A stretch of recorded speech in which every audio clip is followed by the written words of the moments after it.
ఎకరాలు వస్తుంది. దాన్ని 2023లో భారీ వర్షాలతో పడ్డప్పుడు ఆ ప్రాజెక్ట్ అనేది కొట్టుకుపోయింది. చాలా సంవత్సరాలది. ఆనాడు కేసీఆర్ గారి నాయకత్వంలో 70 కోట్ల రూపాయలతోని డిపిఆర్ చేసి పంపడం జరిగింది. ఇప్పటిదాకా పెండింగ్ ఉంది.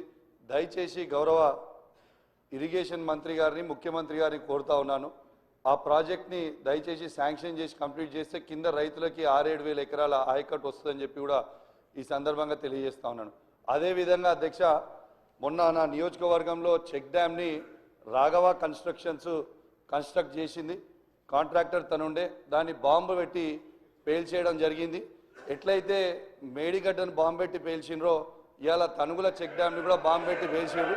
అది నేను చెప్పింది కాదు అధ్యక్ష, అది నేను చెప్పింది కాదు, ఏఈ గారే సభ్యులు చెప్పిన అంశాన్ని నోట్ చేసుకోవడం జరిగింది. కొత్త ప్రభాకర్ రెడ్డి గారు అధ్యక్ష అధ్యక్ష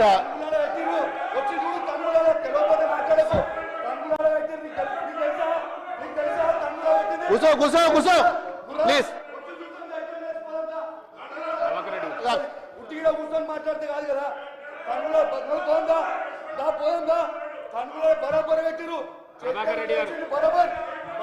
అధ్యక్ష,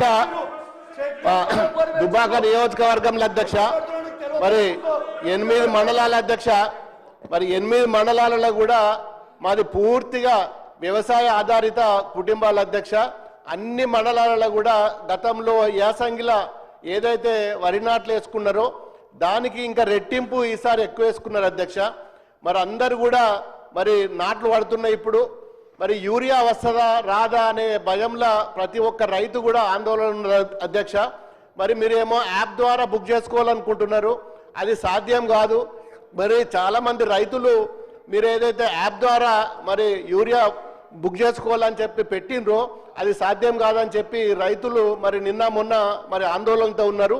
ఇంకొక విషయం అధ్యక్ష, మరి కరెంటు కూడా 8 నుంచి 9 గంటలు మాత్రమే వస్తుంది అధ్యక్ష. ఇప్పుడు నాట్ల సమయం, మరి ఇప్పుడే 8-9 గంటలు వస్తే మరి రాను ఇంకా ఎండాకాలం వచ్చిన తర్వాత ఏప్రిల్ మేలో ఇంకా ఇబ్బంది అవుతుంది. మరి ఆ పవర్ విషయంలో కూడా చాలామంది ఆందోళనగా ఉన్నారు. ఇంకో విషయం ఏంటంటే మరి చాలా గ్రామాలలో నాకు ట్రాన్స్ఫార్మర్లు లేవు, కరెంటు పోల్లు కావాలి, వైరు కావాలి. మరి ఇలాంటి మరి దానికోసం ఎవరైనా రైతులు డిపార్ట్మెంట్కి పోతే మా దగ్గర బడ్జెట్ లేదు, మేమేమి ఇయ్యలేమని చెప్పి మరి ముక్కుసూటిగా మరి రైతుల ముంగట్నే చెప్తున్నారు. ఇది కాకుండా అధ్యక్ష, మరి గతంలో మా దగ్గర మల్లన్న సాగర్ ఉంటుంది అధ్యక్ష, రైతులకు సంబంధించింది. మరి కూడవెల్లి వాగులో మరి నీళ్లు వదిలిన తర్వాత పక్కన ఉన్న గ్రామాలకు మోటార్ల ద్వారా చాలా ఇప్పుడు ఇరిగేషన్ మరి డిపార్ట్మెంట్కి సంబంధించిన మరి మోటార్లు కానీ కాలువలు కానీ మరి పూర్తిగా మరి మొన్నటి వర్షాలకు టెంపరీగా కాలువలు తీసుకున్నారు గతంలో. మరి ఆ టెంపరీ కాలువలు పూర్తిగా మట్టి పూడిక నిండిపోయింది. మరి ఆ కాలువలు కూడా పూడిక తీయకపోతే ఈ సంవత్సరము దాని మీద ఆధారపడ్డ కాలువల మీద ఆధారపడ్డ రైతులు నష్టపోతారు. దయచేసి మరి మా మల్లన్న సాగర్ కానీ కొండపోచమ్మ ద్వారా మరి ఆ కాలువల ద్వారా నీళ్ళు వస్తాయి, సబ్ కెనాల్ల ద్వారా. మరి 2 సంవత్సరాల నుంచి ఇరిగేషన్ డిపార్ట్మెంట్ ఏ ఒక్క రోజు కూడా మరి మల్లన్న సాగర్ మీద కానీ మరి కొండపోచమ్మ మీద కానీ రంగనాయక సాగర్ మీద కానీ ఎన్నో పర్యాయాలు ఎన్నో ఇష్యూస్ ఉన్నాయి.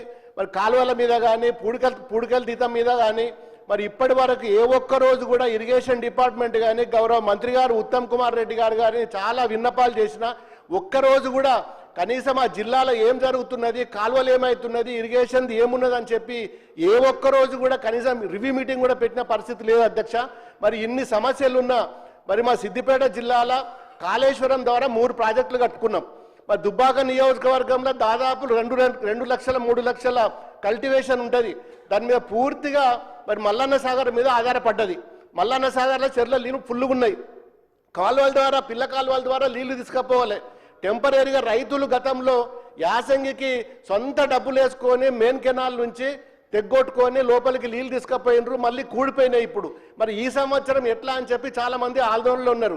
ఒక్కసారైనా మరి ఇరిగేషన్ డిపార్ట్మెంట్ కానీ మంత్రి గారు అని వచ్చి రివ్యూ పెట్టి కనీసము మరి అవి ఏ విధంగా తీసుకువెళ్తే ముందుకెట్లా పోదామని చెప్పి మరి ఇప్పటికి కూడా ఏ ఒక్క రోజు కూడా 2 సంవత్సరాల నుంచి మంత్రి గారు ఒక్క రోజు కూడా సిద్దిపేట జిల్లాలో ఇరిగేషన్ మీద ఒక్క రోజు కూడా రివ్యూ పెట్టలేదు.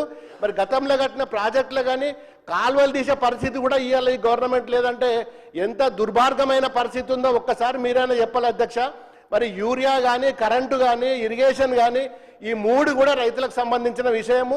మరి మొన్న రైతుల దగ్గర కొనుగోలు చేసిన ధాన్యం కూడా ఇప్పటి వరకు కూడా వారికి గోడాంలలో పెట్టలేక ఎప్పుడు కూడా అన్లోడ్ కాకుండా రైస్ మిల్ల ముంగట్నే ఉంటుంది, అవి కూడా అన్లోడ్ చేసుకోవట్లేదు.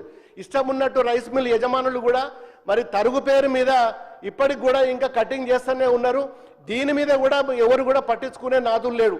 మాది పూర్తిగా 8 మండలాలు ఉన్నాయి. 8 మండలాలు కూడా వ్యవసాయం సంబంధించిన రైతుల అధ్యక్ష. ఇప్పటికైనా ఒకసారి సిద్దిపేట జిల్లా మీద దుబ్బాక నియోజకవర్గం మీద ఒక కన్ను పెట్టి మా రైతులను కాపాడవలసిందిగా మీ ద్వారా అధ్యక్ష నేను గౌరవ కన్సర్న్ మినిస్టర్ గారిని నేను రిక్వెస్ట్ చేస్తున్నా. ఎందుకంటే